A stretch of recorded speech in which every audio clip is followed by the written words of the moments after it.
Destiny 2, a space-themed looter shooter where you protect humanity from world-conquering aliens, developed by Bungie and Activision, released on September 6, 2017, with a starting price tag of $60 plus $30 for an expansion that would release less than a year after the base game. So basically, a $90 game. Nowadays, the game is free, right? Well, not quite. If a new player wanted to experience even a fraction of what the game has to offer, they would have to purchase an expansion, each expansion coming with its own price, and there's no bundle that sells all the expansions for a discounted price. And with how many expansions there are for purchase, this free-to-play game turns into anything but free. For a while, things were a bit easier to follow. There would be a yearly expansion for $50, followed by 4 smaller expansions known as seasons. These would each cost $10. However, Bungie made a change. They claimed that in an effort to continue crafting compelling seasonal experiences, they would raise the price tag of seasons from $10 to $12. Now, this wouldn't have been a big issue if it wasn't for the method of buying seasons.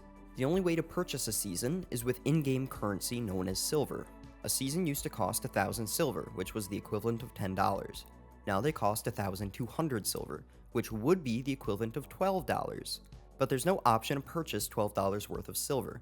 So now to buy a season, you have to spend at least $15 as opposed to $10. But surely, with the increased price of seasons, something good has to come out of it. Well, something good has come out of it, and that something is dungeons. Seasons would occasionally contain what's called a dungeon, a 3-player activity with new puzzles to complete and loot to obtain. But with the increased price of seasons, dungeons have been moved to a separate purchase, $20 for 2 dungeons released that year.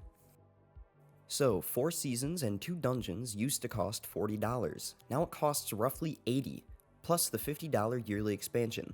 That's $130 a year to continue playing the same game. But for your convenience, Bungie has made a $100 bundle that'll give you everything released that year. But wait, there's more. In-game events happen during seasonal holidays and will oftentimes bring new cosmetic items for players to purchase, or sometimes earn in-game. On top of all the things that are already available for purchase, Bungie has added what they call an event card. This $10 card gives you the ability to earn new cosmetics, but if you don't finish the card, you don't get what you paid for. And why can they get away with all of this? Because people are willing to pay. To an extent, I understand. The lore is interesting, the characters are memorable. Most importantly, the game is fun. Jumping into a raid with 5 other friends, not knowing what enemies we might encounter or what puzzles we will solve, and when you eventually reach that final boss and defeat it with only seconds to spare, Let's go! that gaming experience is hard to come by. So if you must spend money on this game, buy the DLCs, buy what will lead to more fun. Don't spend money on the in-game store.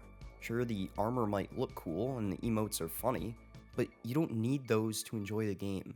The best thing we as players can do is vote with our wallets, or wait for Bungie to kill the game themselves.